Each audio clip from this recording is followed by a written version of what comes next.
His life seemed empty, gray everyday life stretched without purpose, like an endless succession of identical days. His family didn't stand out either. The usual house, the usual conversations, everything predictable to the point of boredom. Every day passed monotonously. Get up, study, come home, watch others live a brighter life. He was sure that it would always be like that, and nothing unusual would happen to him. But one day something changed. A mysterious light flashed in front of the monitor, breaking the usual order.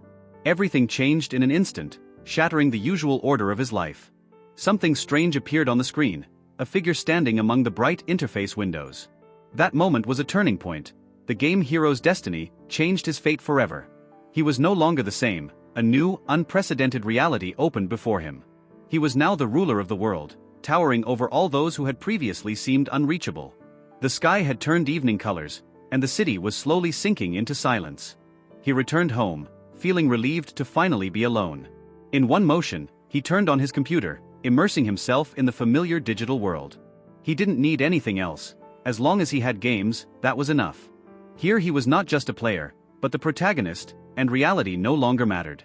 In a single-player game, you can always save, restart and replay until you get it perfect. This world exists for one player. Here he can experience its full power. If one knows how to act, one can break the system and become an absolute overlord. He grinned, deciding to go through the whole thing again from the beginning, for it was his usual ritual. The screen flickered, a familiar message appeared. The broadcast had begun, and the game was absorbing him again. A message flashed in the chat. Someone was surprised that he was streaming on a school day. He calmly continued the game, ignoring the comments, focused on his playthrough. Suddenly a notification popped up. A viewer had sent a small donation of $10. He realized that was enough to give a quick thank you and continue playing. But the next message startled him. Someone had transferred a whole $1,000. He froze in amazement, not believing his eyes. Such an amount seemed unreal. Hurriedly checking the screen, he exclaimed in surprise, trying to realize what was happening. A new message appeared in the chat. The sender of the donation asked him to check his mail. He hesitated a bit, feeling anxious. Why was someone being so persistent in reaching out to him? A notification popped up on the screen. A new email had appeared in his inbox. In the email, someone introduced themselves as a game developer and invited him to take part in a challenge. It turned out that in the beta test no one could pass the game. The complexity was prohibitive. He thought, what if he could overcome the challenge that no one else could? The thought was mesmerizing, a chance to prove himself in a game where no one else had succeeded. If he could do it, even an ordinary person like him could become special. The screen prompted him to set up the game, and he didn't hesitate to choose yes. With excitement, he pressed the button, exclaiming loudly that he was ready for the challenge. The game launched, describing a dark age of chaos where only a hero could change fate. Once inside, he was surprised to note that the graphics were worse than expected. A field for entering a name appeared in front of him, and he wondered what kind of character to become. He quickly typed in the character's name, wordlessly choosing the most obvious option. The screen flashed up, welcoming him as Game Master and inviting him to the continent of Ellen. Once in the game, he looked around. Everything looked familiar, nothing surprising. Sitting in front of the monitor, he decided to skip the tutorial, as the controls seemed simple. But suddenly something seemed strange, making him look around warily. The village headman looked at him warily, asking why he was here. He frowned in surprise. Why didn't the usual menu of answer options appear? The screen reflected his nickname, as if expecting him to write a line himself. He was curious as to why the game required manual input, and laughed with interest. But suddenly the situation changed. The stranger threateningly demanded gold or else he would kill all the inhabitants. He froze, not knowing what to do, and his heart beat faster from the exertion. The village headman suddenly became furious, grabbed the hoe, and struck with fury. His eyes darkened, his eyelids became heavy, and his body collapsed to the ground without strength. A character death message appeared on the screen, and he cried out in panic. Looking at the monitor, he realized the NPCs were acting too real, as if they were alive. A message flashed on the screen asking if he wanted to try again. He clenched his fists in annoyance and vehemently agreed to try again. The headman met him again with a cold stare, suspecting the stranger of bad intentions. He took a different approach and humbly asked for mercy to be shown to him. The headman hesitated, sighed, and nodding sympathetically, ordered him to follow. He entered the room, looking around carefully, but saw nothing suspicious. The headman handed him a mug, advising him to drink it to calm down a bit. Nodding gratefully, he took a few greedy sips, feeling the pleasant coolness of the drink. But suddenly the world in front of his eyes began to blur, and his body felt heavy. A message appeared on the screen: he had been poisoned and died again, unable to believe his failure. He squinted his eyes, thinking about it, and then determined to try a new approach. With a mad grin, he pulled the cable, hoping to outsmart the system that way. Laughing loudly, he anticipated victory, confident that things would now go differently. But when he logged into the game, his character's name turned into a meaningless set of characters. The screen flashed with a frightening message: his tongue had been ripped out for words he didn't understand, and he was dead again. The mouse hit the table with a clatter, but he didn't even pay attention to it. He stared at the monitor in shock. The game worked even when the internet was down. His thoughts returned to the mysterious sender of the email, hiding under the name DEA. He wondered if this developer was even human, or if there was something more behind him. Shifting his gaze to his watch, he was surprised to realize that time had flown by. It was already deep into the night. He chose to save, deciding he'd had enough of the ordeal for the day. Lying in bed, he pondered how real this world felt. His thoughts lingered, and he realized why no one had passed the beta test. His heart beat faster. The anticipation of trying again only fueled the excitement. Since then, the desire to be special had completely taken over him, changing his entire life. He didn't even notice how the time flew by. The game had completely captured him. With a slight click, he saved his progress, as if solidifying another attempt. His gaze remained fixed on the screen, his mind sinking deeper and deeper into the game. Every day was the same: a download, a new attempt, an endless search for the perfect outcome. 10 years had passed, and now he was sitting in front of a monitor, but in an office. Suzuhara announced with a smile that she had handed him the requested file, doing her job. He thanked her, replying with a polite smile as if following a familiar script. Finishing his business, he wished her good luck and she responded in kind, hesitating slightly. Suddenly her look changed, uncertainty flashed in her eyes and her lips trembled. He hesitated, and after a pause, he suggested we have dinner together before returning home. Suzuhara looked at him, her eyes seemed full of anticipation and slight tension. He froze for a moment and then awkwardly turned away, apologizing and saying he had to go. She looked up in surprise, not immediately realizing that her invitation had just been declined. She tried to hide her disappointment when she heard him promise to go some other time. But when she was alone, she sighed heavily, mentally chiding herself for another failure. Night shrouded the city, but the lights were on in his apartment. Time belonged to the game again. He smiled in anticipation, determined that tonight he would see it through to the end. The click of the mouse triggered the final stage, and the tension in the air became almost palpable. As the sun rose, he stared at the screen, realizing that he had finally passed the game. The message confirmed his triumph. He had become the first human to be elevated to the rank of God. The desktop is piled with papers, diagrams and notes, and the man in front of the monitor sits tensely, staring intently at the screen. He jumps up abruptly, his face lighting up with joy, his breath hitching. Finally, the goal has been reached. 10 years have passed. The realization makes him clench his hand, feeling the weight of wasted time. The lone figure in front of the glowing screen seems small, and life remains unchanged, as if the victory never happened. He smiles, but there's a hollowness in his gaze. Even in the game he failed to become special. Stepping into a new world, he felt as if he had started a completely different life full of possibilities. Gale Krakow, who was called the Black Prince, had an enigmatic charisma and a penetrating gaze. Cardinal Cesare Libero looked downcast, his face expressing arrogance and hidden intentions. Celestina Jurin, the witch behind the scenes, smiled warmly, but there was mystery in her eyes. Their charm made them alive. It was impossible to distinguish these characters from real people. Covering his face with his hands, he sighed heavily. Everything was really over, and it was empty inside. Suddenly, a strange message appeared on the screen, offering a new exciting adventure, and his heart beat faster. Wonder flashed in his eyes.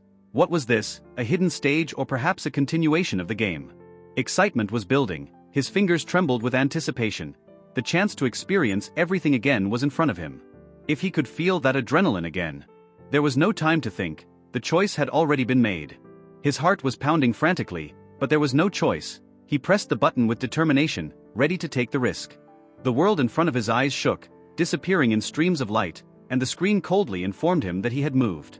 An unfamiliar voice echoed in the darkness, greeting him like an apostle, making him shudder with foreboding. A sharp pain pierced his chest, his breath caught, he gasped, not realizing what was happening to him. Waking up in an unfamiliar place, he realized with horror, just a second ago he was in his room. The man in a stern uniform looked serious, saying that without the rare potion it would have been impossible to save him. A silhouette reflected in his dilated eye, his heart hammered harder. The realization of what was happening came in waves. The man lying on the bed struggled to open his lips, quietly speaking his name as if trying to grasp reality. The older man frowned and said thoughtfully that the healer had not warned about the risk of memory loss. He watched carefully, assessing the situation, clearly unhappy with the unforeseen complication in recovery.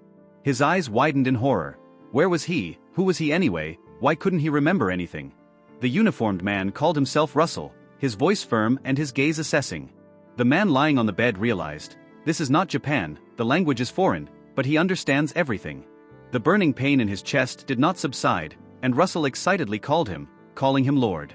The servant bowed in apology, acknowledging his guilt for his haste, but assured him there was nothing to worry about. The pain stung his body, but the voice assured him that it was only a side effect of the potion and would soon pass. Russell calmly informed him that recovery would take time and announced his departure. The attendant bowed one last time, then silently closed the heavy doors of the room behind him. In the semi-darkness he lay motionless, hardly suppressing a groan, watching the quietly flickering candlelight. Suddenly the flame trembled and then went out, leaving the room in a frightening silence and darkness. He took a deep breath trying to calm himself, but the feeling of unreality of what was happening wouldn't go away. With difficulty getting to his feet, he took an uncertain step, realizing that his body was moving unaccustomedly. He stopped in front of the mirror, scrutinizing his reflection, already guessing the terrible truth. A strange feeling grew inside. This body didn't belong to him, it was alien, unfamiliar. Looking at himself in the reflection, he whispered anxiously, who was he now and what had happened to him? He tried desperately to remember his name, but a frightening emptiness reigned in his head, leaving only anxiety. Looking in the mirror, he saw someone else's face, whispering to himself, who was he really? Suddenly a data screen flashed in front of him, causing him to freeze with shock and incomprehension. The status bar showed his name, Kalik Shikin, along with his age, rank, and current status. My eyes darted over the text and my heart sank. It all reminded me of the game hero's destiny, but was it a dream? The familiar message flashed before my eyes again, a confirmation that the transfer to Ellen was real. The world around him seemed unreal, but the clear memories of hero's destiny came back to him. A map appeared in front of him, showing the continent that was the center of the game's events. The thought of what was happening was shocking, but panic overwhelmed him, preventing him from gathering his thoughts. He frantically paced the room, forcing himself to calm down, because hysteria wouldn't help him understand the situation. Kalik froze by the shelf, his hand trembling. The reality of what was happening was slowly but inevitably penetrating into consciousness. His fingers clutched the fabric on his chest, and a sharp pain pierced his body, confirming that this was no dream or illusion. He collapsed to the floor, writhing in agony, his thoughts confused. How could he feel such pain without waking up? His head felt heavy, but one thing was clear. This was no game, no hallucination, he was really here. Looking around the room, Kalik was determined to get used to his new name. After all, this was his life now. Kalik leaned on the desk, breathing heavily as the familiar status screen flashed in front of him again. He focused his thoughts on it and the screen immediately appeared, confirming that this was his unique ability. Looking at the data, he realized that he was now officially Kalik Shikin, a nobleman of this world. A smile flashed across his face. Being able to see his characterization opened up a plethora of possibilities for him. He knew that only the strongest would survive in this world, and the first step should be to gather information. Kalik scrutinized the status screen, realizing that his last name matched the name of the domain. This meant only one thing: he belonged to the direct heirs of the Count's family, which opened up great possibilities. Suddenly there was a knock on the door and his body tensed. Someone had come, but who exactly? He forced himself to calm down, but fear gave away the tense look in his eyes. If the truth was revealed, he would be in trouble. Taking a deep breath, he mentally repeated his name, trying to convince himself that he was really Kalik Shikin. The girl stood at the door, waiting for an answer, and Kalik stared at her tensely, trying to figure out what to expect. She calmly announced that it was time to take the medicine and placed the cup in front of him. He straightened up, mentally reminding himself to maintain his dignity, for he was only a maid. She entered the room with a confident stride, and he watched her every move carefully. Kalik's eyes reflected her silhouette, but a strange premonition haunted him. The maid knelt down, carefully placing the tray of medicine in front of Kalik, her voice sounding soft. She asked him to drink it while it was warm and looked up at him calmly with a smile. Kalik opened his mouth to ask her name, but immediately hesitated, realizing how suspicious it was. His thoughts were racing. A question like that would give him away, as if he didn't know who was in front of him. The maid noticed his confusion and asked worriedly if something was wrong, but he swallowed convulsively. Kalik hastily brushed it off, saying it meant nothing, though inwardly the anxiety was only growing. He reminded himself that there was no need to ask. His ability had already given him the answer, and he knew her name. Her name was clearly on the screen. Her name was Leela, she was a commoner, and she served on Viscount Hosheran's estate. The realization made him tense. She was in no way connected to the Shikin family, but then why was she here? Kalik frowned, sensing that something was wrong with this, but he couldn't quite figure out what the catch was yet. Kalik's eyes narrowed as he noticed another detail that made him wary. Leela's combat performance was incredibly high. She had no mana, but she was trained like an elite soldier. And yet, despite that, she was working as an ordinary maid, which seemed too suspicious. He couldn't help but wonder, why would an injured nobleman be sent a servant from someone else's house with medicine? Cold sweat broke out on his forehead as he realized that drinking this infusion was the last thing he should be doing.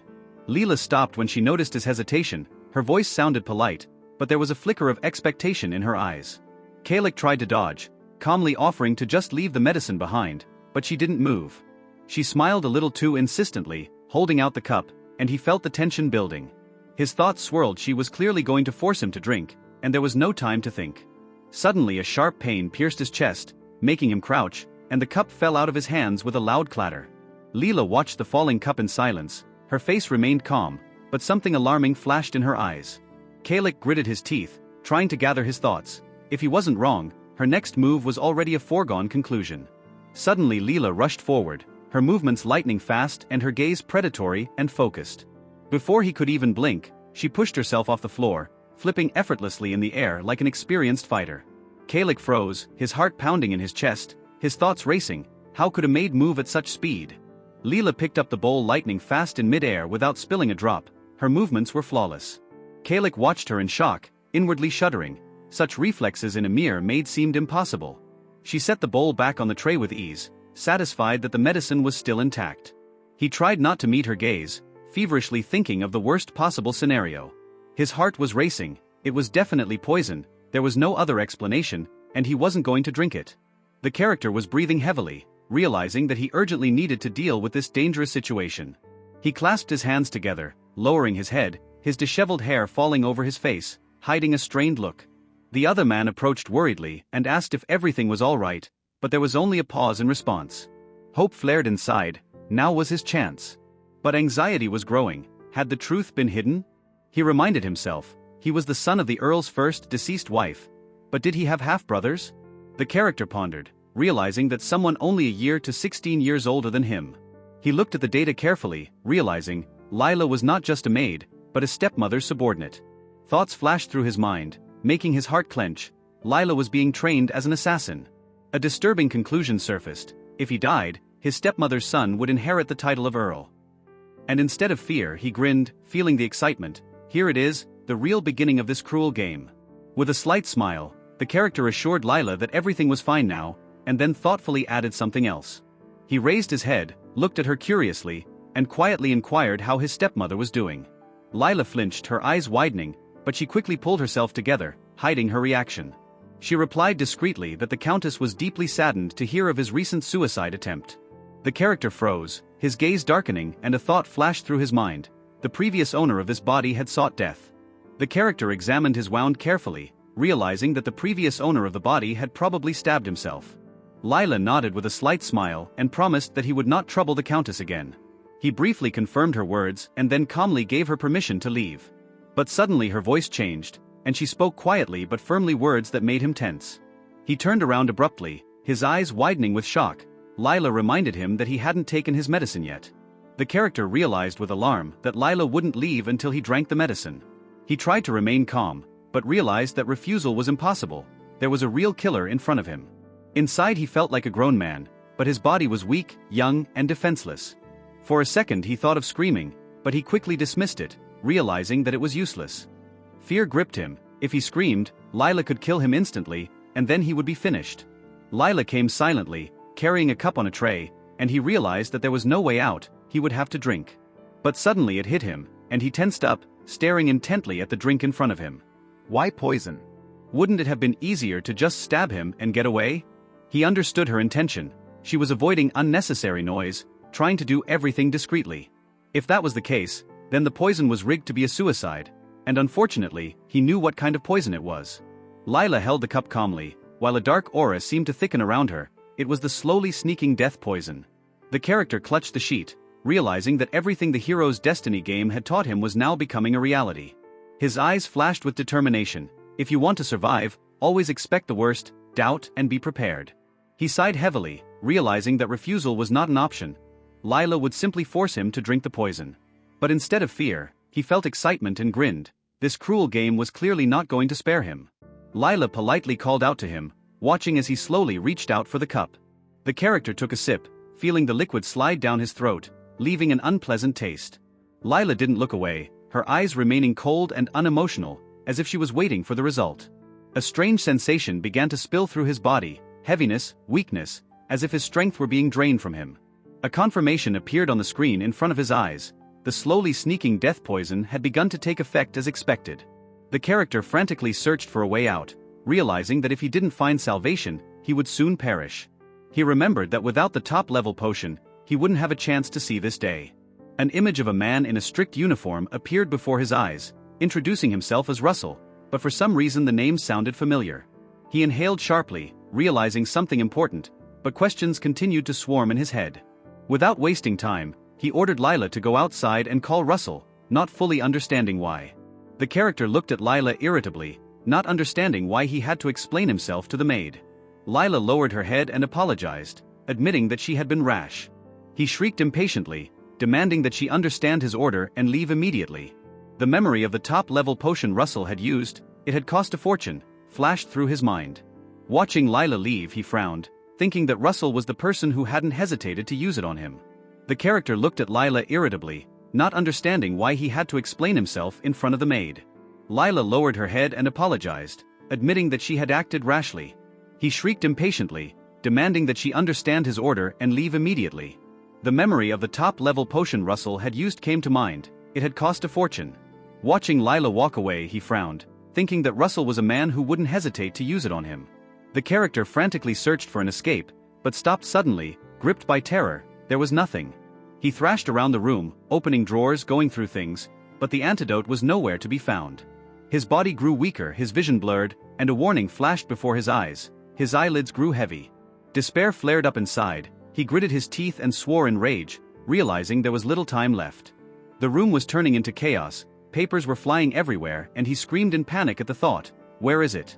A scream of rage sounded in his head, but despair immediately consumed him, leaving only emptiness.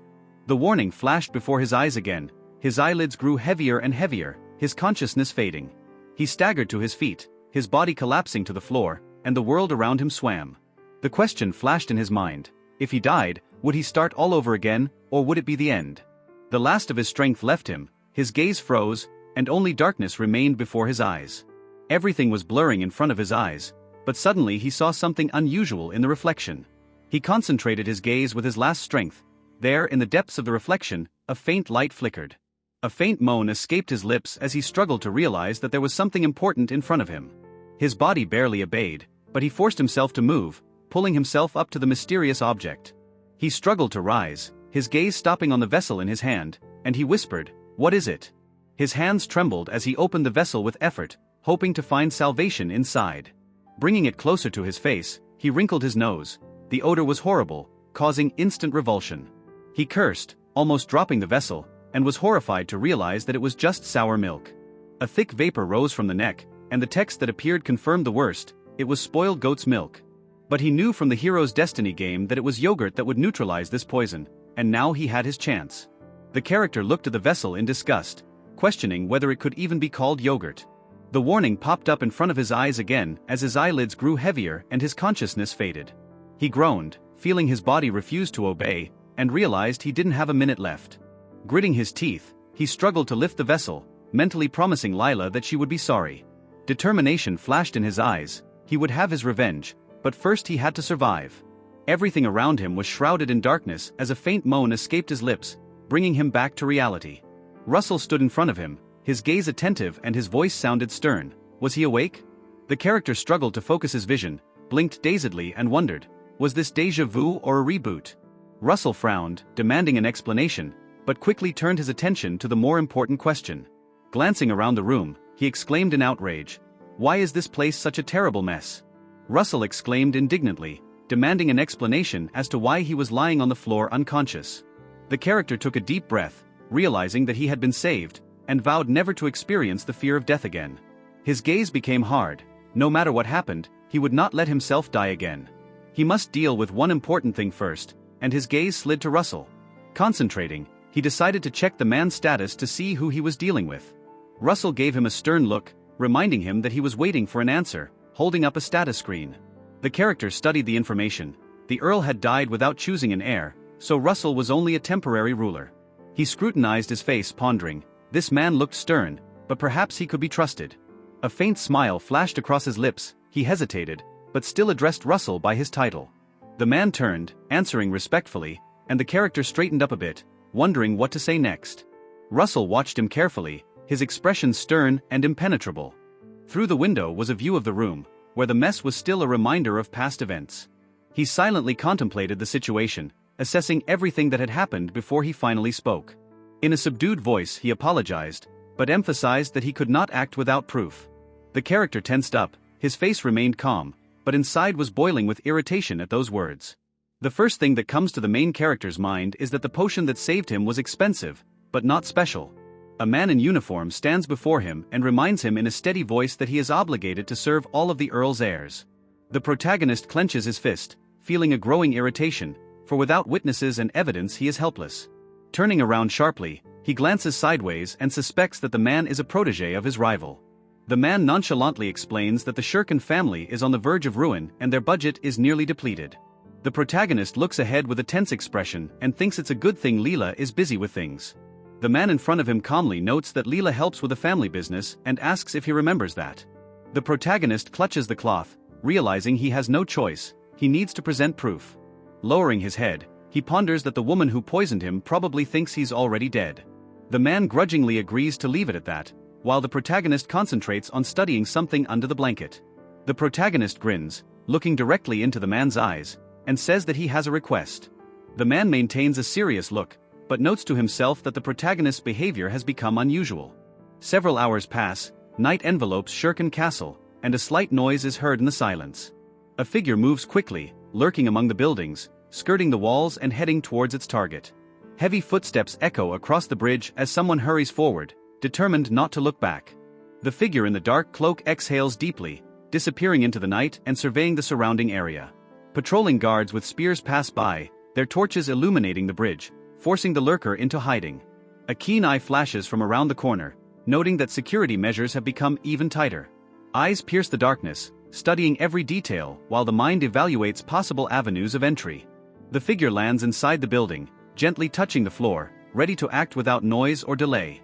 The dark figure cautiously enters the room, tensing at the strange sensation. There are no guards inside.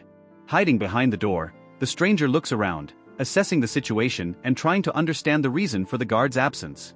In the center of the spacious room is a luxurious bed, on which lies a body covered with a blanket. The figure steps closer, feeling a slight chill as his gaze slowly slides over the motionless silhouette. The thought flashes through his mind that the special poison made death quick and painless. The figure pulls out a folded piece of paper from his sinus, clutching it tightly in his fingers. Carefully he places it on the table, next to the already written letter, leaving it in plain sight. A hand opens a small box, but it appears empty inside, causing her to tense up. His gaze quickly finds the letter, and his hand presses it to the surface, as if inspecting something important. The figure sighs in relief, but mentally notes that the important thing now is to get out of here undetected. The figure freezes when the cold blade is suddenly at his throat.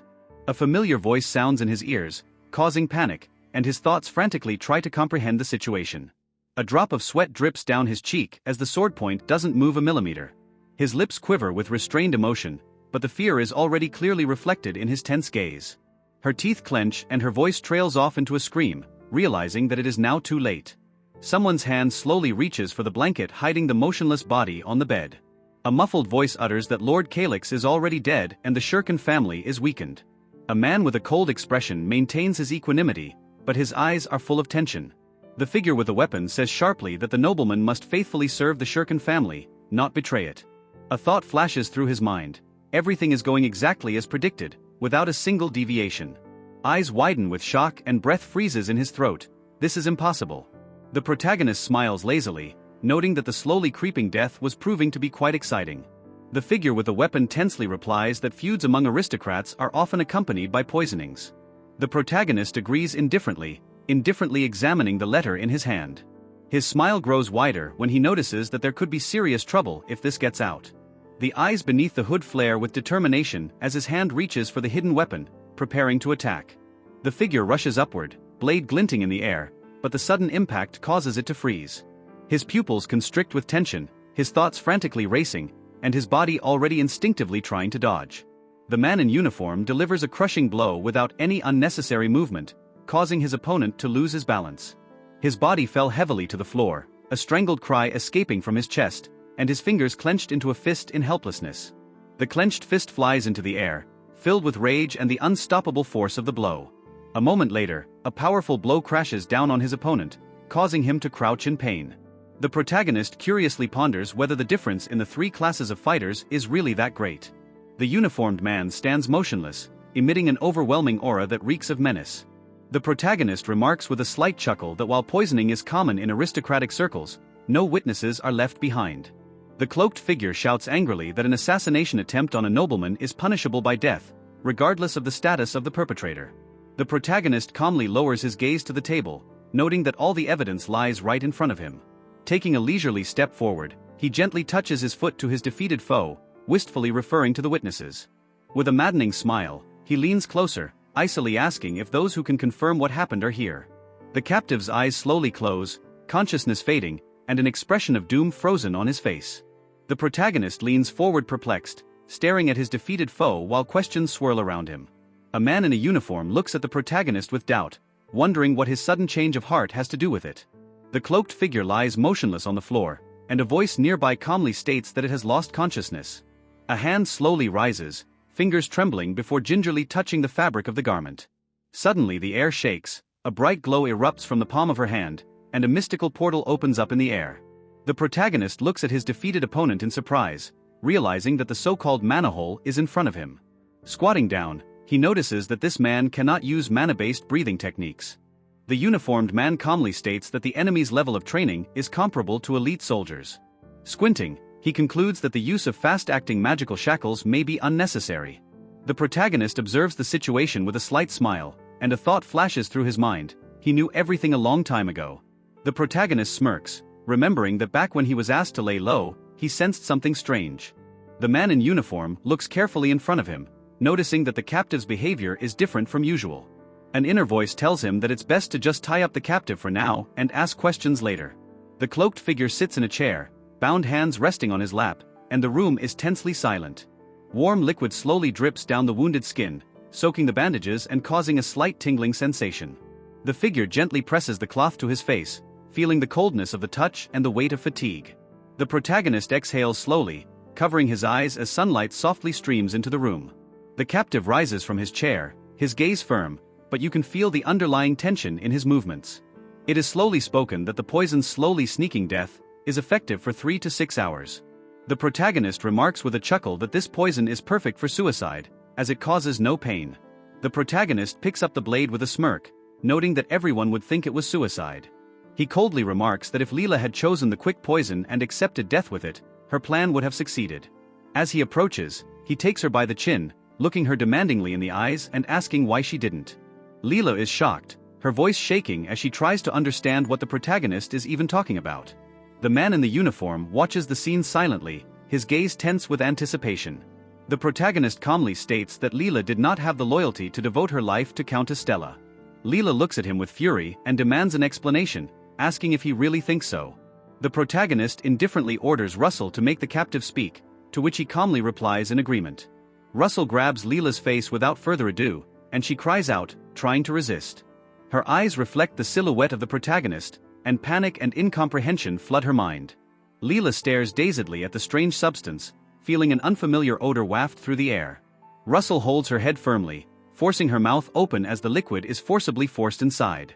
The pungent aroma hits her nose, causing instant disgust and a painful burning sensation in her throat. The dark liquid continues to pour, droplets splashing, and Leela's body shudders from the forced gulp. The protagonist calmly orders Russell to make her swallow it all, to which he briefly replies in agreement. Leela clutches her bound hands with all her might, trying to break free, but the ropes dig into her wrists. Her body twitches in spasms as she tenses, but each movement only tightens the knots tighter. Her head falls back as his fingers force her mouth open, leaving her no choice. A deafening scream escapes her lips as a searing sensation spills inside, tearing her from the inside out. Breathing heavily, she demands an explanation in a shaky voice, trying to understand what exactly she was given to drink. The young man in loose clothing informs her with a slight chuckle that he just made her drink poison. The girl in the battle attire turned pale, exhaled sharply, and asked suppressedly if it was really poison. The sinister figure with burning eyes reminded her of the terrifying snake puppet poison, confirming her worst fears. Clenching her fists, she shouted furiously, demanding an explanation as to where he got such a rare and dangerous substance. The young man indifferently replied that gold gave limitless possibilities, and grudgingly hinted at the key ingredient. The girl, restrained by the ropes, stared tensely in front of her, pondering the witch's magic. The man in military uniform raised his head abruptly, his gaze flashing with sudden realization. The young man, half lying on the bed, opened his lips, but could not finish the sentence he had started. The cloaked girl clenched her teeth, her eyes darting around and her voice trembling with disbelief. The young man explained with a smug smile that knowing professional jargon opens any door. The young man coldly announced that he was letting her go today, and ordered her to report the completed murder. The girl sitting at the table looked at him with disdain and grinned, not intending to obey. The young man narrowed his eyes and leaned forward and calmly asked if she really wanted to die. The girl clenched her fists, thinking about the snake puppet venom known for thousands of variations of antidotes. The young man, with a slight smile, confidently stated that the correct remedy was right in his possession. The girl, restrained by the ropes, breathed heavily, clenched her teeth and lowered her head in despair. A voice full of cold indifference told her to stop being stubborn and think about her survival. Through the dark magical aura, she was asked a direct question, demanding an immediate answer. The uniformed man frowned, tensely considering what was said before answering something. The girl cried out angrily, bending forward and sharply demanding to be untied. The young man frowned, grudgingly asking why she was speaking to him in such a tone, after all he was saving her. The girl with a trembling voice begged to be untied as quickly as possible, losing the remnants of her pride. The uniformed man squinted suspiciously, noticing her sudden submission, and asked a direct question. The girl, hunched over, continued to beg for mercy, looking utterly broken and pathetic. The young man, blushing and straining, realized through clenched teeth that the sour goat's milk had taken effect. The uniformed man firmly ordered the girl to be untied, much to the surprise of the others. He frowned, incredulous, asking if the young man was sure, since she had tried to kill him. The young man calmly explained that she was still an important witness and deserved at least some dignity. The uniformed man froze, his face contorted in bewilderment at the mention of any dignity. The girl exploded with anger, screaming exhaustedly to be untied immediately, losing her last nerve. The girl closed her eyes, gritting her teeth as a tear slowly rolled down her face.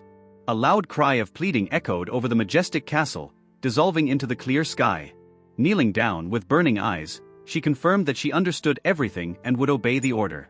The uniformed man calmly told her to report the successful assassination without turning around. The young man thoughtfully noted that the deception would require a man capable of running a knightly order. The young man thoughtfully said quietly that the right person was his master. The man in military uniform asked with a squinted eye how he had so much knowledge. The young man grinned tiredly, recognizing that even if he said he'd read it in books, he wouldn't be believed. The man coldly pointed out that publishing such a book would be a death sentence. The young man gloomily thought that if he told the truth about the other world, they simply wouldn't believe him. Looking in front of him, the young man recalled the dagger and quietly said that he had plunged it into his heart. The uniformed man frowned, acknowledging that he remembered it, but not understanding why he would bring it up now. The young man looked away and explained that the dagger had been passed down in his family on his mother's side. The uniformed man hesitated, stunned, and asked if that was true. The young man lowered his eyes, reflecting bitterly on the fact that no one would have guessed. The secret of the dagger was only revealed through a stab to one's own heart. The uniformed man remarked thoughtfully that if this dagger was so rare, it must be known all over the world. The young man frowned and pressed his lips together, thinking intensely, trying to put the scattered pieces of the puzzle together. A hunch flashed through his mind that made his heart clench, but he wasn't sure. The uniformed man cautiously asked if the young man was familiar with Claire's dagger, as if testing his reaction. He squinted his eyes and clarified whether the same old dagger handed down by the great lady was indeed this legendary artifact. The young man straightened up sharply, his eyes flashed with realization, and he stated firmly that he understood everything. With a slight chuckle, he admitted that if it was indeed Claire's dagger, then it was the greatest treasure. But he immediately frowned, wondering if he had never actually seen it with his own eyes. A man in a military uniform with a grim expression stepped forward and demandingly asked if anyone else knew about it. The young man swallowed, feeling tense, and hastily assured that he was the first person he had told. The uniformed man looked at the young man carefully and asked what he thought of Lila's story. The young man frowned, noting that all the movements of his father, Count Korin, had become known to outsiders. He added thoughtfully that a knight who had almost reached a new level would hardly die from a monster attack. The uniformed man skeptically asked if the man really believed such a ridiculous story. The young man wrapped his arms around himself and admitted that he couldn't take sides, but the suspicion of the count's death was quite logical. The young man clenched his fist, lowered his head, and firmly refused to accept what was happening. A man in military uniform stood in front of him, confidently stating that as a soldier, he did not interfere in politics. The young man looked up, his voice shaking with rage as he questioned why his father had to die. Clenching his teeth, he exclaimed that if it was indeed murder, he would find the culprit by all means. His lips curved into a grim smile as he quietly but threateningly asked exactly how they should exact their revenge. The young man shouted the question of who was behind his father's murder with anger in his voice, demanding answers. A man in a military uniform with a dark expression coldly asked if they should seek revenge. The young man's voice trembled as he uttered that his father, their master, had been killed mercilessly. He struck the furniture furiously, declaring that the Kosherin family was behind the plot, and Grubin was among them. Agitated, he jumped to his feet, declaring that despite the complexity of the situation, they couldn't just give up. The young man stood in the semi-darkness, his gaze cold and full of hidden anger. He firmly asked if the knights really had to submit to a family involved in conspiracy and murder. The man in uniform remained silent, his lips were tight and his gaze remained tense. The young man looked down, waiting for an answer, and the silence in the room grew heavier and heavier. Finally, the man in uniform dropped to one knee, bowed his head, and solemnly swore allegiance to his master. The young man said Russell's name with a slight smile, preparing to say something important. The man in uniform with a grim face reminded him that he had just renounced his beliefs, which he had followed for 50 years. The young man grinned, realizing that now the 6-star warrior and most powerful figure of the Earl's territory was their ally. Against the majestic silhouette of the tiger, the man in uniform bowed his head as if finally accepting his choice. The young man mockingly remarked that it was not a good idea to swear a sword oath to someone who didn't even have an official knight title. The man in a military uniform with a menacing expression promised that he would definitely make the prince strong. The young man was instantly wary, realizing that if he didn't change the subject, a grueling workout awaited him. It came up in the conversation that the countess had resorted to poison, leaving behind evidence and witnesses. The young man, with a sinister smile, called everything that was happening just a prologue to their coming revenge. The uniformed man chuckled, folding his arms across his chest, and asked with a slight chuckle what the old man was going to do now. The young man grinned, his lips curving into a predatory smile as he quietly said that he would wait for now. Through the glazed doors, one could see people gathered in the hall, preparing for an important discussion. The grand hall filled with tense voices as everyone took their seats. Someone noticed with bewilderment that the countess was sitting on the throne as if she had already gained power. Another voice added worriedly that the knightly order had been on alert all night. The countess, with a sly smile, reminded the audience that some already knew what had happened. She announced that Prince Calyx had allegedly attempted suicide by drinking a deadly poison. The old man in the crown said thoughtfully that this poison was known as a means of suicide. Someone in the audience quietly remarked that his death was now inevitable and nothing could be changed. Another voice added judiciously that with the death of the first prince, their faction had lost its meaning, so they urgently needed to strengthen their ties. The countess quietly noted with a predatory smile that now that Calyx had been eliminated, everything was going according to her plan. The old man in the crown frowned, confidently declaring that Grubin would now take the count's place. Alarmed voices echoed in the hall, debating whether the countess would administer the lands in his name. The figure at the window stretched lazily, noticing with interest that things were getting really exciting. Someone's calm but firm voice turned to Russell, checking to see if he was ready for the events to come. The warrior nodded with cold determination and firmly stated that he would follow him to the very end. The man in the cloak leaned on his sword, his intense gaze giving away the anticipation of a fateful decision. The woman with the fan smiled predatorily, her gaze making the young man inwardly tense. The door rattled open, breaking the silence, and someone rushed inside without hesitation. The judge's gazes swept over the unexpected guest, whose silhouette froze in the huge hall. Heavy footsteps sounded deafeningly as someone entered decisively, leaving no time for reflection. The woman froze, her face contorted in shock, her trembling lips struggling to get a word out. Calix's name echoed through the room, and the man who had appeared stood confidently, as if the light was coming from him. Anger contorted the woman's face, her voice breaking as she asked in fury how this was possible. The crowd stirred, stunned onlookers whispering as they discussed the surviving prince and the mysterious betrayal.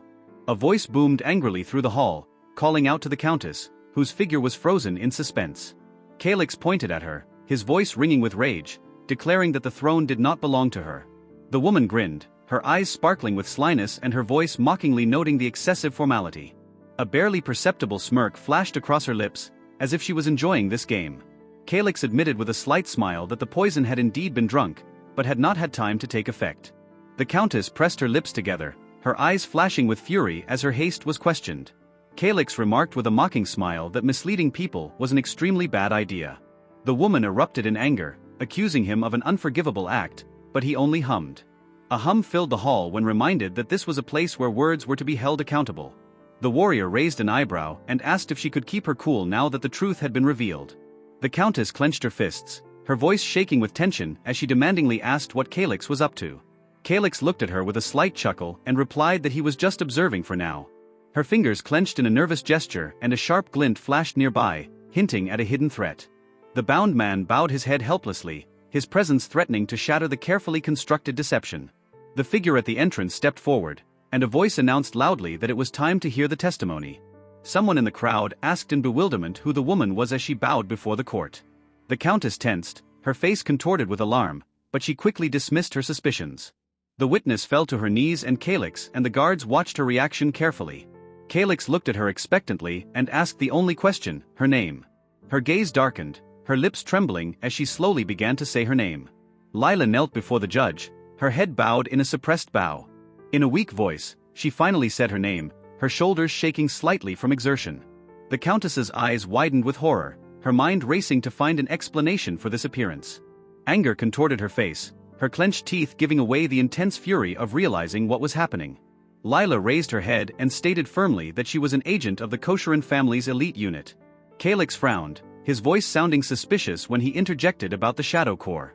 Lila, head down, explained that it was an elite force that trained talented orphans in brutal conditions.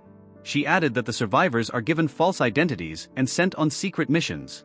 The countess trembled with anger, her face contorting as Lila admitted to impersonating her maid. Calix stood still, watching her reaction as the hall held its breath waiting for a response. Calix asked if Lady Stella knew the truth, his voice sounding firm and confident. The countess cried out in despair that it was a conspiracy, her face contorted with rage. The servants were incredulous, reminding her that Lila had worked here for 5 years and now she was a spy. Others spoke indignantly, demanding explanations, for this had been going on for a long time, but the evidence was only now emerging. The old man in the cloak frowned grimly, realizing that they now had a witness against them, and cursed quietly. Someone called Viscount Russell's name demandingly, wondering at his silence and asking if he really believed the maid's words. The warrior coldly remarked that Lila was no ordinary maid at all, but a criminal caught with evidence. He added that she herself had admitted to being a spy working for the Kosherin family. Calix frowned slightly, but his lips curved into a restrained smile, betraying a hidden satisfaction. The old man clenched his fists and muttered grimly that whether there was a conspiracy or not could only be decided after the testimony. Someone shouted indignantly, demanding that the chief treasurer stop this absurdity immediately. A hum of voices filled the hall as one of the judges urged everyone to listen to the witness, despite her status as a criminal. The old man in the robe froze, his eyes widening in surprise as he looked at the countess. The countess angrily demanded an explanation, wanting to know what task Lila was on, posing as a servant girl. Lila calmly admitted that once a month she passed on the information she had gathered, after which she was asked what exactly she was reporting. Layla stood before the court, calmly stating that she was handing over financial reports created by the chief treasurer. She added that she had also reported information about political intrigue within the vassal's entourage. The warrior tensed sharply, his voice trembling with surprise when he heard the mention of Count Korin. Calix asked with cold determination what her last assignment had been and heard a frightening answer. Lila confessed that she had spiked Calix with poison and faked his death by forging a suicide note. Calix calmly looked at Lila and asked the only question: what was the result of her assignment? She admitted that she was able to poison him, but was captured when she tried to forge the evidence. The countess screamed in rage, demanding to see the evidence and accusing everyone of conspiracy. Her anger turned into a mad burst of rage as they tried to stop her, but she lunged forward. Lila smiled faintly and repeated her words with cold certainty, as if mocking. Calyx calmly confirmed Viscount Russell's name, watching his reaction with a slight smile. The warrior unfolded the scroll with anger, loudly proclaiming that it was a forged suicide note from the prince. He revealed that he had caught Lila in Calyx's room last night as she was trying to leave this document. He then held up another scroll and announced that it was the legendary Earth Memory Scroll. He explained that this magical artifact reveals the evil intentions of anyone who touches it. The old man sighed heavily, realizing that the magic of the scroll would reveal those who gave orders to Lila. The other man in the hall thought in panic that it was necessary to destroy this evidence at all costs. His thoughts floundered in despair as he mentally resolved to silence everyone if necessary. Calyx watched them carefully, thinking coldly to himself that their intentions had long since been revealed. With a slight smile, he swung his hand sharply, activating his magic, ready to reveal the whole truth.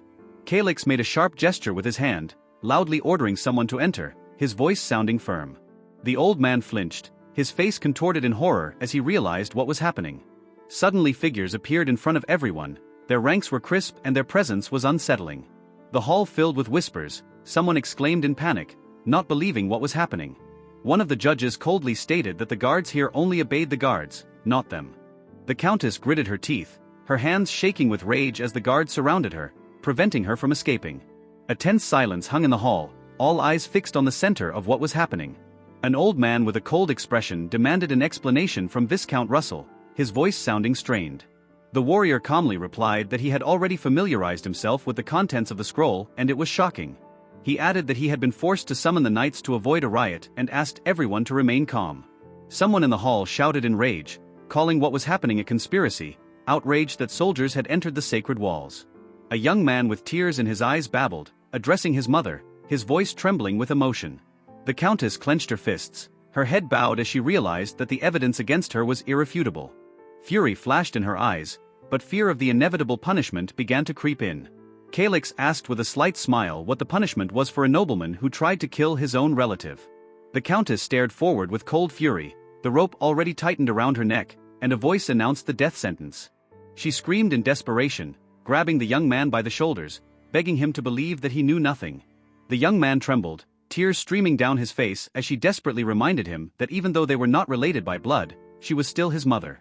Lila, looking straight in front of her, quietly but firmly asked him to believe her, her voice full of determination. Calyx bowed his head slightly and asked with a friendly smile if it was true, his tone was mocking. Lila lowered her gaze, her voice sounding flat as she admitted that she had received orders from the countess. She then added that Prince Grunbane was present, her words sounded confident. The countess screamed in rage, her face contorted with anger when she called it a lie. The young man trembled, his eyes filled with terror as the accusation shattered everything he believed in. But someone's voice calmly confirmed that it was indeed a lie, and then mockingly asked, "What if it wasn't?" An angry voice pierces the hall, accusing the real cowards, the ones who plotted this murder. Calyx falls to the floor, breathing heavily, his body shuddering and his face contorted with pain. Thoughts crash into his mind, this cruel game, like a fox hunt, is coming to an end. He clenched his teeth, his eyes blazing with rage, but weakness stiffened his body, preventing him from rising. Someone's hands come down hard on the table, and a loud voice breaks the silence. Calyx is cornered. Calyx stands motionless, staring fixedly at the massive figure beside him as if assessing the situation. In front of him is a man with a tense face and wide-open eyes, resting his hands on the table. A loud sound interrupts the silence, and Calyx lunges forward with fury like a predator on prey. The sudden movement causes his head to jerk to the side and his gaze to flash with cold determination. He turns without losing his composure, but his tense posture betrays his readiness for immediate action. Someone's hand tenses, fingers clenching into a fist, as if holding back emotion before a decisive action. Grunbane slumps down in front of Calyx, his heavy breathing and bent posture revealing defeat. Surprised gasps erupt in the hall, and people look around in confusion, not understanding what is happening.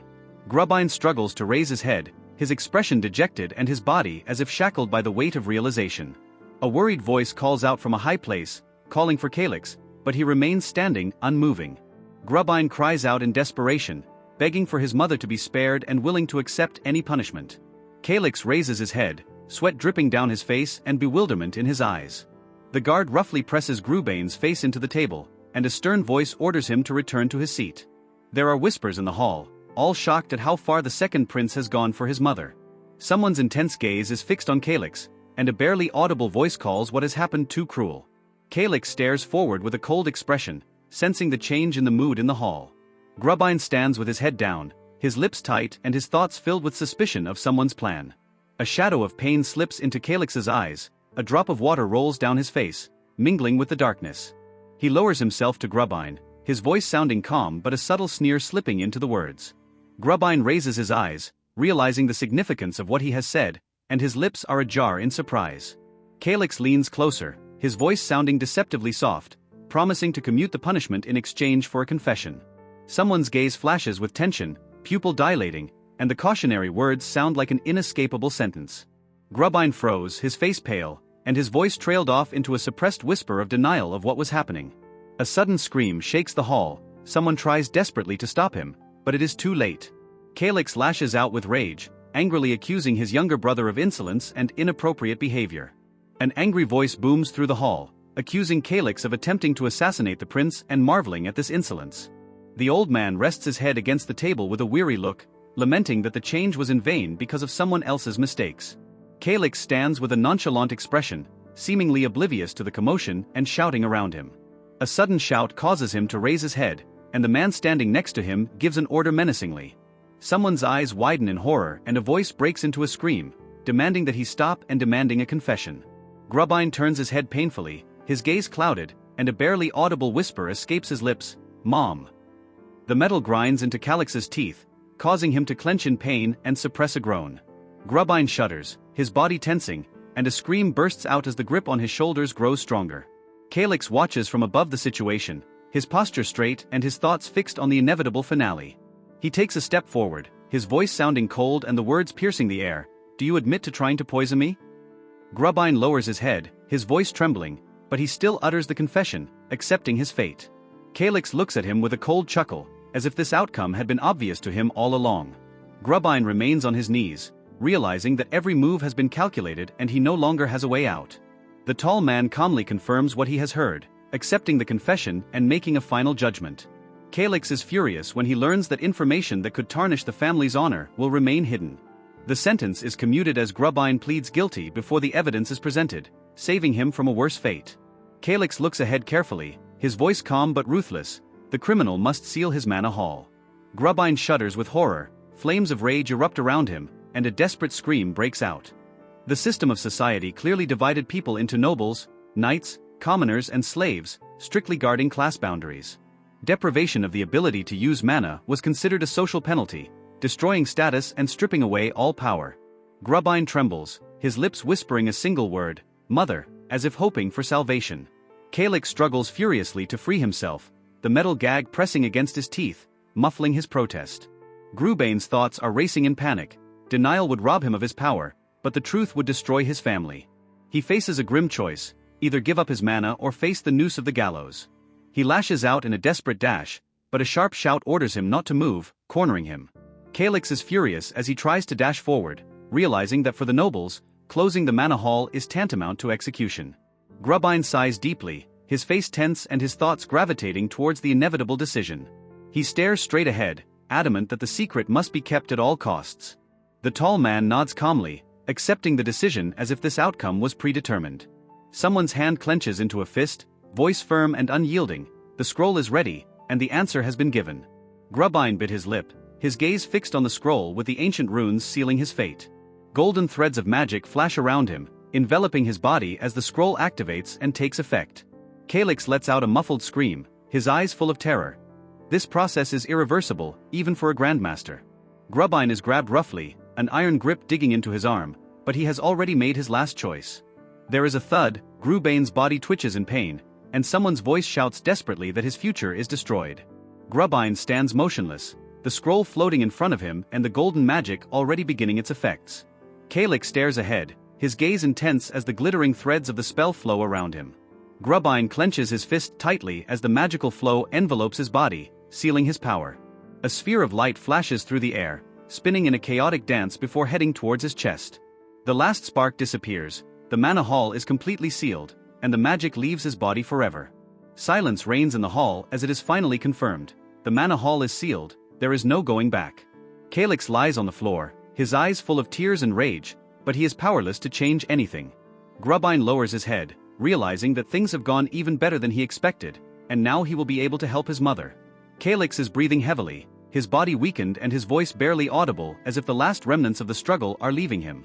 Grubbine chuckles, reflecting that despite their blood bond, Calyx is too naive to realize reality.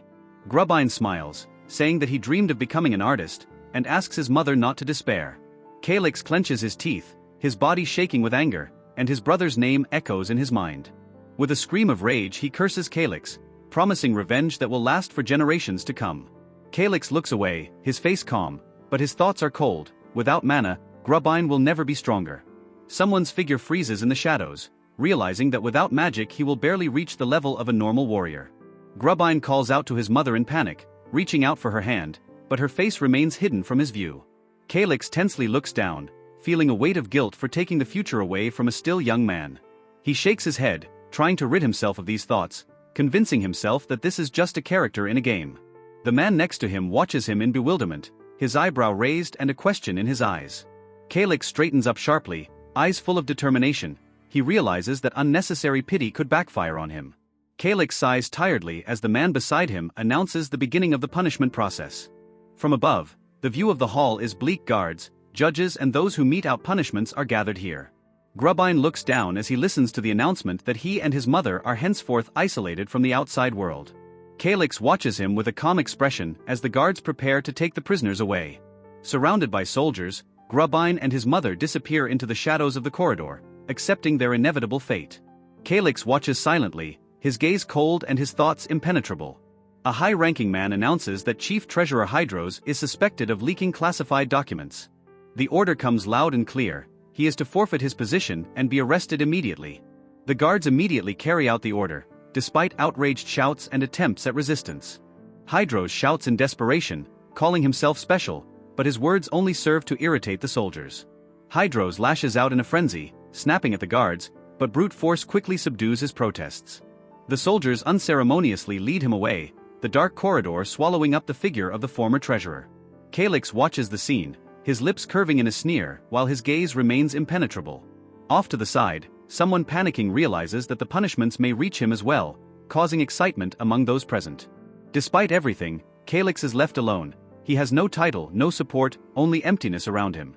There are irritated murmurs in the hall. Someone grudgingly remarks that Count Russell has for some reason confirmed the obvious, which means that the knights are now officially on the prince's side. Someone exhales in relief, realizing that since the dispute over succession to the throne is over, it's time to let go of the tension and have a drink. Count Russell bows his head, humbly accepting the new reality, but everyone realizes that this is not a gesture of respect, but a signal from Calyx. The prince stands relaxed, but there is a clear warning in his gaze: if you try to pry, you will be left without heirs. No sooner is the silence broken than the chief of guards is called by name, and he turns around sharply, frowning, as if he already smells trouble. The commander-in-chief announces with cold severity that someone has been dismissed and placed under strict supervision, adding a warning to stay away from the others. Panic grows among those at the table, some clutching their heads, others clenching their fists in despair as if realizing that things have gone too far.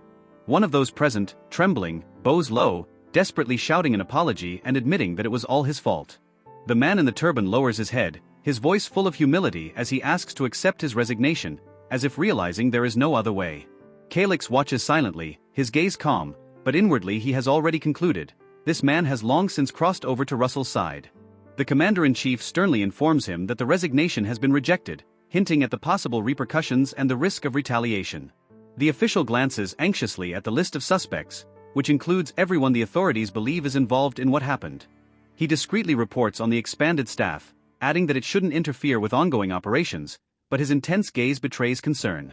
Calyx unemotionally apologizes to his interlocutor, expressing neither remorse nor any particular interest in what is happening. As he abruptly turns and walks away, the commander-in-chief calls out to him in surprise, but the prince does not stop, giving no explanation. Calyx calmly turns to Earl Russell, informing him that almost all of the financiers have fallen under investigation, leaving only 4 unaffected. The official, holding the reports in his hands, remarks that new specialists must be appointed urgently, lest the financial department be paralyzed. He is shocked by what he hears and tries to object, explaining that without high-ranking employees, work could be seriously affected. Calyx looks at him with a cold squint and asks if he really thinks the investigation should be kept quiet for the sake of convenience. The man realizes his mistake with a hitch, but still tries to insist that it's unwise to appoint people to finance who can't be trusted. Calyx asks with a smile if the men will appreciate his mercy or think themselves too important. The official is at a loss to justify himself, claiming that those merely misjudged the side, but quickly agrees to the decision. The prince nonchalantly states that his opinion is already finalized, leaving no room for objection. The official is frozen in fear, realizing that he is no longer the indecisive prince he knew. A memory of Calyx's past flashes before his eyes. He was once weak, insecure, and easily influenced by others. There is a tense silence in the hall when someone remarks that while Russell represents strength, Garrett represents reason. Garrett slowly bows to Calyx, causing those present to whisper incredulously, "Is this really happening?" Calyx squints slightly, the corners of his lips lifting in anticipation as if he's savoring the moment. An inner voice whispers triumphantly that the power he sought is almost within his grasp. Somewhere in the distance, someone opens their eyes wide, stunned, realizing that this is the moment that will change everything forever. Information about Garrett Olson flashes before his eyes, his age, title, position, and skills emphasizing his importance.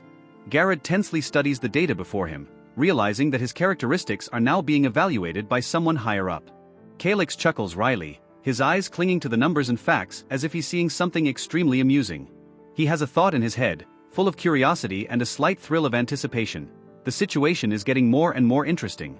The hall is filled with transparent screens of information, and Calyx stands in the center, towering over them all like the conductor of this chaos. Garrett looks at the screen with his characteristics appearing in front of him, realizing that he is now being evaluated as if he were an ordinary subordinate. Calyx examines the data and remembers how Garrett had assured him it would take time to make changes, but now things are moving much faster. He chuckles mentally, noticing how easy it is to read these people's behavior, for they are an open book to him. A wave of tension sweeps through the room as it becomes clear that not only the obvious opponents, but also those who are undecided will be eliminated. Calyx looks at the list of those eliminated, mentally noting that those who have been rendered useless will be especially cruel. Calyx smiles predatorily, deciding to use only those who survive the test of loyalty. The table tenses, someone notes that smile in horror, feeling a chill run down their spine. The atmosphere thickens, the officials grow gloomy, for they all realize that if Prince Calyx is displeased with someone, that person risks not just a place, but his head. Panic begins, someone tries to speak first, interrupting the others, until the hall is in total chaos. But Calyx, with a cheerful smile, raises his hands, urging everyone to calm down, assuring them that they still have plenty of time for a showdown. The room falls silent as the commander-in-chief casts a stern look at the confused officials, making them cringe in fear. He sighs heavily, rubbing his temple, clearly tired from all the commotion, but realizing that he is expected to make further decisions. Night envelopes the castle, promising a respite before the new day, but the tension of the day does not disappear. Someone's hand clenches into a fist, as if reflecting the internal struggle between anger, fatigue, and determination to move on. Calyx collapses onto the bed, exhaling in relief, but even in his relaxed posture his thoughts are clearly preoccupied with the coming changes. Calyx spreads out on the bed with a smile, sighing quietly at how tired he is from the day. His eyes slowly close and his breathing slows, but his thoughts continue to swirl chaotically in his head. Somewhere in the darkness, a foreign voice sounds, recalling his mediocrity. No outstanding successes, no special appearance, just an ordinary life. But one thought clings to another. What if you beat the game that no one else could beat? At a table in a dimly lit room, someone sits in front of a screen, deciding that this will be his chance to be special. A message appears on the screen announcing him as the first person to reach the seat of the gods and enter the Hall of Fame. An old man with a wise but tired look repeats the same words, affirming the significance of this achievement. The boy leans back in his chair, covering his face with his hands, realizing that the game is over and now everything is meaningless. He dreams of being reborn in Ellen's world, hoping that there he can become someone truly meaningful. Calyx opens his eyes, remembering how it all began, and realizes, he didn't just pass the game, he became a part of it. The voice of the system proclaims that by surviving the troubled times, becoming a hero, and defeating a resurrected evil god, any wish can be granted. Calyx jumps out of bed in shock, exclaiming that this can't be happening, as if refusing to believe that it is real. His mind flashes back to the memory of his dream of being reborn in another world, but now he is horrified. Did the game really grant that wish? He frowns, gritting his teeth, trying to realize what has happened and wondering if someone really decided that this is what he wanted. But with a heavy sigh, he falls back onto the pillow, recognizing that there is no going back, no matter how much he wants it. Calyx rests his face tiredly against the pillow, wondering if he would be able to make a wish again if he passed this world. He whispers quietly to himself that he will definitely cleanse this world, as if setting a new goal for himself. His body relaxes, his mind sinks into sleep, but the determination in his thoughts remains unchanged. Outside the window, the night air fills the room with silence, reflecting the loneliness he now has to put up with. The first rays of sunlight illuminate the glass doors, heralding the beginning of a new day and new challenges. Calyx stretches in front of the window, sighing deeply as if trying to shake himself out of a restless night. He nods resolutely to himself, pondering where he should start in this unfamiliar world. Maps of the county come to mind, which he remembers in detail, but the name Shaken has never come up before. With slight bewilderment, he realizes that this place is completely unknown to him, which only complicates things. Running his hand over his chin, he decides to check the map to figure out where he's gotten to in the first place. A holographic map appears in front of Calyx and he stares at it in surprise, realizing that he has the entire continent in front of him. A message pops up on the screen, confirming his past conquests and connection to this world, causing him to wonder. A walkthrough bonus appears. All the important points on the map are now displayed as if it were a game advantage. Calyx exclaims stunned, not believing that what's in front of him is essentially a real treasure map full of secrets. His eyes widen as he realizes, this map shows all the ruins, dungeons and key locations associated with Hero's destiny. Calyx looks at the map, realizing that he has received a bonus that no one knew about, since no one has ever made it to the end of the game. It strikes him that there's even information here that wasn't available to him before, opening up new possibilities. He falls on the bed, smirking, because now everything seems too easy, as if he has a head start on the world. But suddenly a question pops into his head that makes him wary. What year is he in? The answer appears on the screen in front of him, Imperial Year 289, making him wonder how much that matches his knowledge of the game. Calyx realizes that the events of Hero's destiny begin in the year 294, which means he was in the world 5 years before they began. He frowns as he realizes that he has never heard of Earl Shaken's territory, and this makes him wary. The thought that this land will be gone in 5 years shocks him, and he panics as he tries to figure out what's going on. Remembering Russell's words of distress, he guesses that he has been tried for murder because of his dire financial situation. With a heavy feeling, he opens a window to check the economy of the territory, hoping to see something other than complete ruin. Calyx jumps up abruptly, stunned by the sudden feeling as if something inside him is spinning out of control. He stares into his reflection, wincing at the sight of his eye, which has suddenly changed, casting a strange light. Glancing around the castle, he is amazed. This place is truly his, but his condition raises more questions than joy. The thought of simply running away with the rest of the money flashes through his mind, but the realization that the land belongs only to his family ruins that plan. He frowns, coming to the conclusion that after all he's been through, abandoning the area would be just plain stupid. Calyx resolutely activates the financial report of Earl Shaken's holdings, intent on getting to the bottom of the causes of the plight. He analyzes the tax collections and realizes that the rates here are the same as the other territories, which only confuses him more. His gaze lingers on a report about state bonds, which temporarily increased in value last year, but that doesn't seem to have solved the problem. Sitting by the window, he flips through the documents, immersed in thought as the sunlight softly illuminates his pensive face. Suddenly, irritated by the meaninglessness of the numbers, he slaps his palm on the desk with force, deciding he's not going to let it go that easily. Leonard sprawled out in his chair, head thrown back, and groaned at the torture of digging through a decade's worth of papers. Trying not to fall asleep at his desk, he forced himself to focus on the first problem to be solved. As luck would have it, trade with the kingdom of Madroa beyond the mountains was completely cut off, cutting off an important source of income. He grinned bitterly, realizing that the reduction in customs duties was only the beginning of a financial nightmare. But when Leonard saw the size of the debt, he jumped up screaming, "Where did so much money come from anyway?" Leonard clutched his head in despair, realizing that only numbers awaited him further down in the papers. He frowned, rubbing his temples, and wondered where he could get more information on the matter. Suddenly his eyes widened as a simple but brilliant thought flashed through his mind. A sly smile appeared on his lips. There is a fat boar named Hydrus sitting in the underground prison, after all. Without wasting time, Leonard headed for the massive door where the right man was waiting for him. Calyx walked down the dark staircase, thinking that if he pressed Hydrus hard enough, he might be able to get information. A guard met him at the entrance, wondering what had brought the prince himself here. Calyx only grimaced and told him to take him to the prisoner's cell immediately. He grimaced at the disgusting odor and noted that the sewers were clearly abandoned. Watching the escort, Calyx mentally noted that the man worked for the head of the guard. The guard said with a subservient smile that he was honored to meet Prince Calyx. Calyx squinted his eyes, immediately recognizing that he was a man accustomed to obeying authority.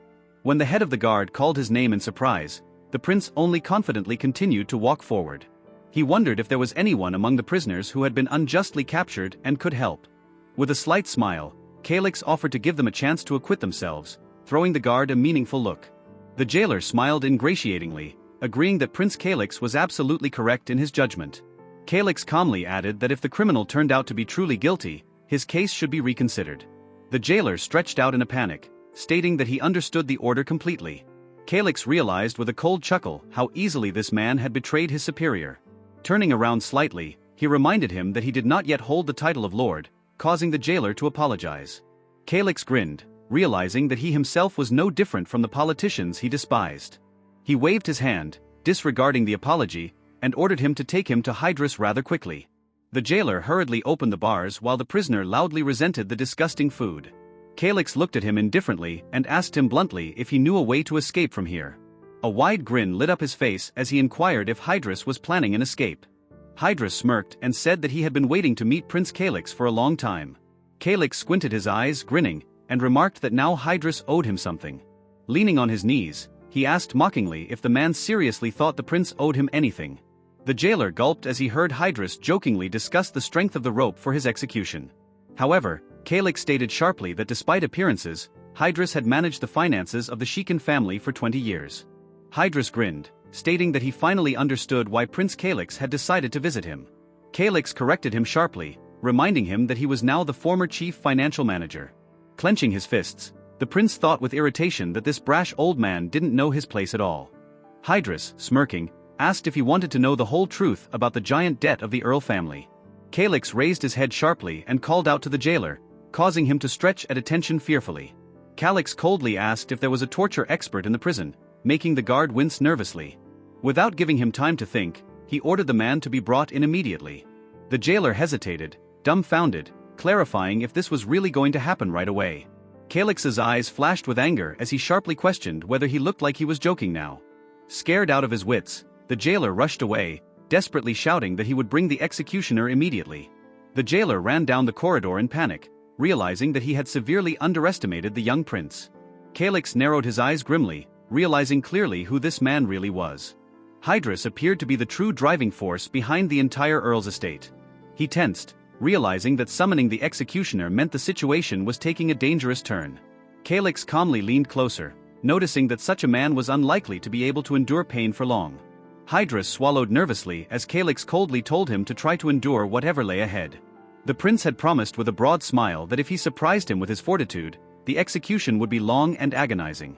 Hydrus felt cold sweat running down his back as he realized the situation was spiraling out of control. His horror-expanded eyes reflected the prince's stern determination, leaving no hope for salvation. Broken with fear, Hydrus desperately pleaded, begging Calyx to spare his life.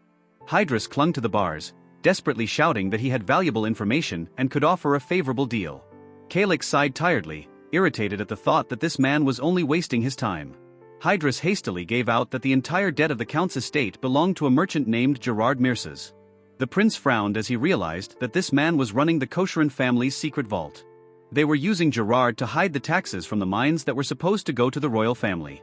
Hydrus blinked confused, not understanding where the prince was going with this, and muttered an uncertain, "So."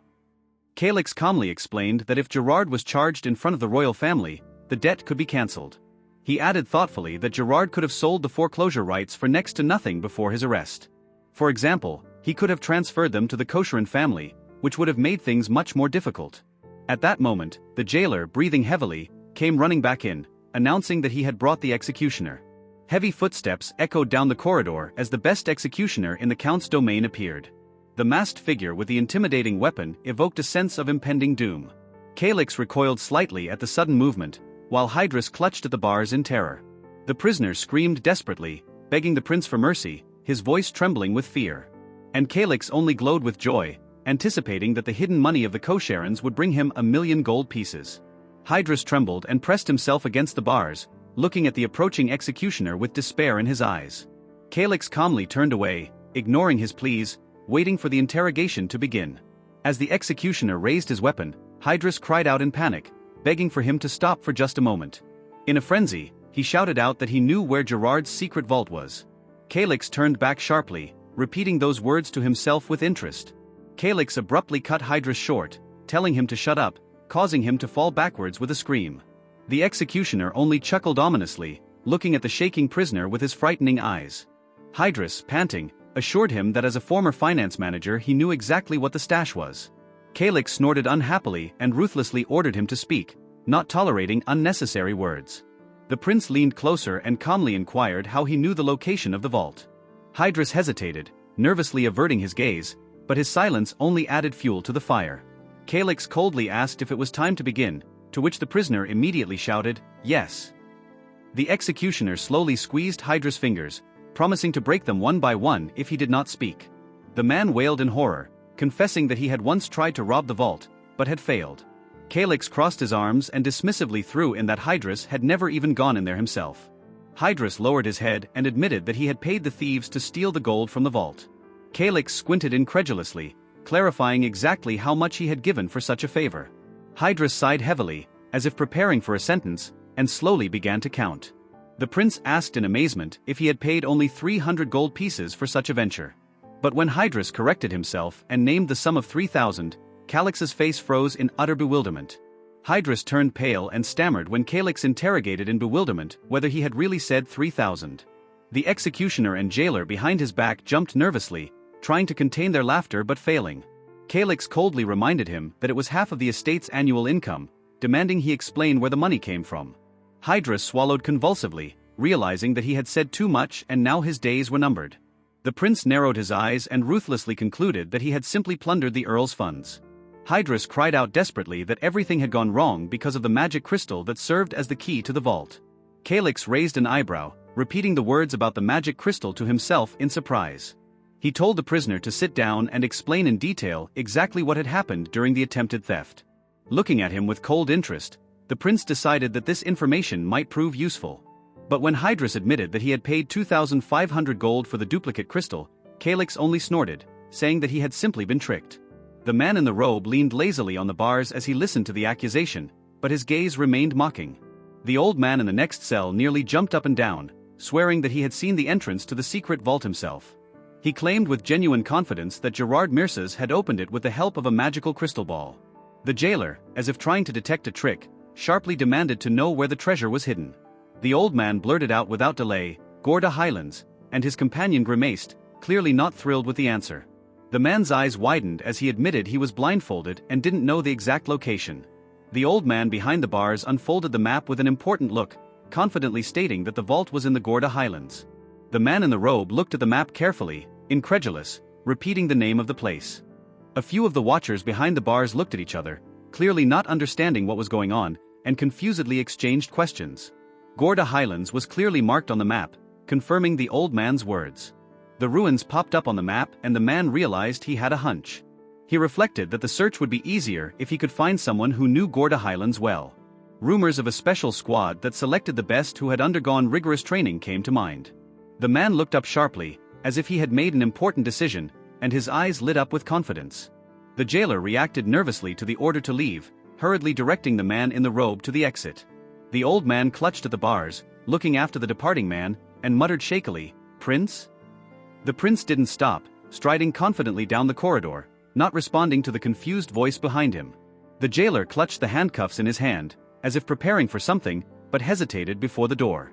The prince stepped out into the courtyard without turning around, and the jailer hurried after him, closing the heavy door.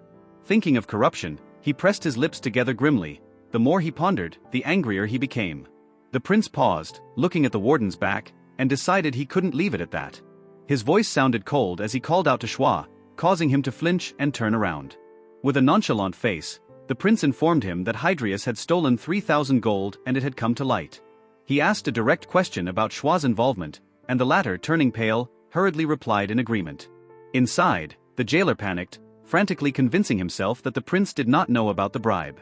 The prince calmly informed him that he had overheard something interesting from Hydrius while the warden was away.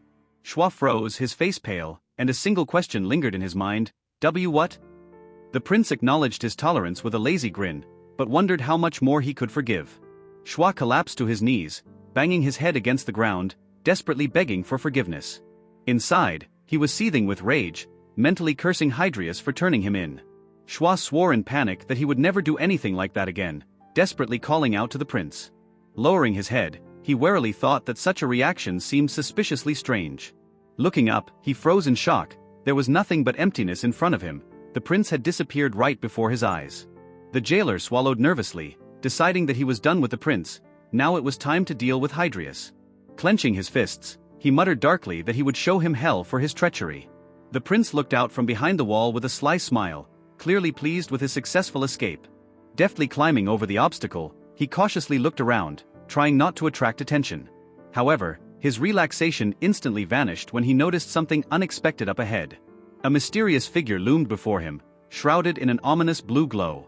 The prince flinched and stared anxiously at the silhouette, trying to figure out who it was. The prince squinted his eyes tensely at the stranger, trying to realize who was in front of him. Before him stood a man in a white uniform, and his appearance hinted at belonging to the Order of the Blue Lion. Frowning skeptically, the prince asked without further ado why he was following him. The stranger introduced himself as Kraut Salim and bowed, informing him that he had come by order of Lord Russell. The prince blinked slowly, realizing the situation, and exhaled quietly, "I see." Kraut Salim bowed his head in greeting, and a panel of his characteristics appeared in front of the prince. The prince frowned, remembering if there was a similar character in Destiny of Heroes, but the name didn't say anything. He was surprised to learn that Kraut had late 700 level potential, making him one of the strongest. Such a combination of skill and combat class was extremely rare, and the prince began to suspect something more. In the distance flickered a sinister silhouette whose ferocity was legendary, and even the Black Prince couldn't see its face. The prince shook his head vigorously, refusing to believe his own hunch. The legends described the messenger of death as a grim, lean man, and Kraut was the exact opposite. In addition, his movements were confident and his gaze was perfectly clear, without a trace of sinister aura. Kraut's smile was far too friendly for someone who could be considered the embodiment of death. The prince decided not to dwell on it, since Kraut was so powerful, his presence might prove useful. The prince woke abruptly from his thoughts when he heard his name being called insistently. Kraut looked up with concern and informed him that a merchant named Gerard Mirces had come to see him. The prince frowned, repeating the name slowly, as if it brought back unpleasant memories for him. One disturbing memory surfaced in his mind: all the debts of the count's territory belonged to this man. The dark silhouette of Gerard Mirces emerged in the prince's thoughts, emphasizing his influence over the local lands. Memories of the old man's words, claiming that Gerard had used a magic crystal, flashed through the prince's mind. He wondered if the merchant was really the man in question. The intrigue was getting more and more interesting. Having made his choice, the prince firmly ordered to move forward, and with a quick step he headed towards the meeting. Kraut, a little confused, hurried after him, wondering why he had changed his mood so abruptly. He was horrified to think that there was no way this fool could be the messenger of death, but the prince didn't seem to rule out the possibility. The prince and Kraut strode confidently down the long corridor toward the appointment. A servant respectfully opened the heavy door before him, inviting him to enter the luxurious hall. Once inside, the prince looked around the richly furnished room and his gaze immediately turned cold. He was greeted by a man with a strained smile, calling his name politely. Gerard Mirces introduced himself as the owner of a small trading company, but the prince didn't look impressed. The prince noted with a slight smile that although Mirces' trading company was small, it had a good reputation. He added that talented merchants were always welcome, showing a polite but not overly sincere interest. Gerard Mirces flattered the prince with a strained laugh, thanking him for his kind words. The prince, however, abruptly changed his tone and asked a direct question: why would an influential merchant want to meet with him? He reminded him with a cold expression that he did not hold an official position and there were other persons for business matters. Gerard Mirces reminded with a lazy smile that although the Shekinah territory was now under Viscount Russell's administration, it ultimately belonged to the prince. With a smug expression, he asked a rhetorical question: who in Shekinah would dare to go against their decisions? The prince, remaining unperturbed, modestly remarked that he was only one of two possible heirs. Mirces chuckled, calling him overly modest, and added that the battle for the succession had already been decided.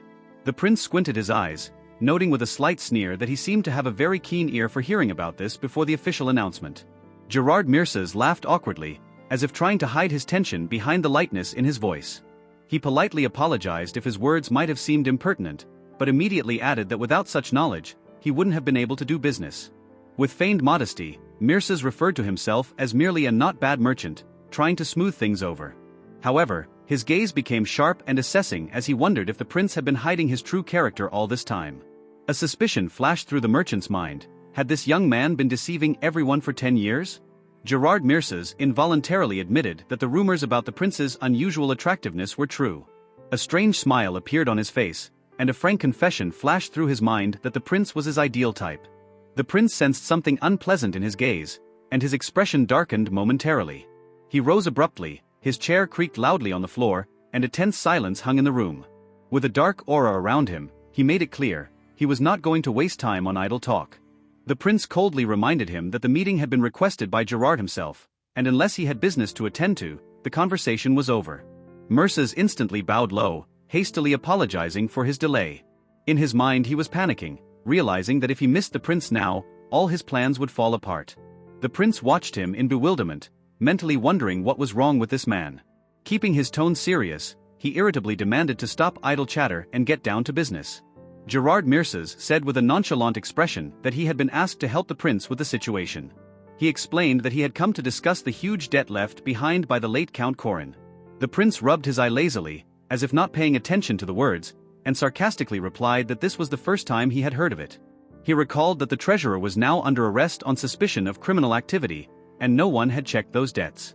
Mirces only smirked, expecting a similar reaction, but he was sure his plan would work anyway. Gerard Mirces' lips stretched into a predatory smile. He had finally waited for this moment. He had been waiting with anticipation for the prince to learn of the gigantic debt and fall into despair. In his imagination, he could already see the prince blushing and sighing touchingly before him.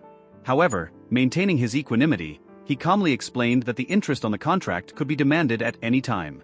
Barely containing his joy, he informed him that the deadline for the payment of the debt was coming in 2 weeks.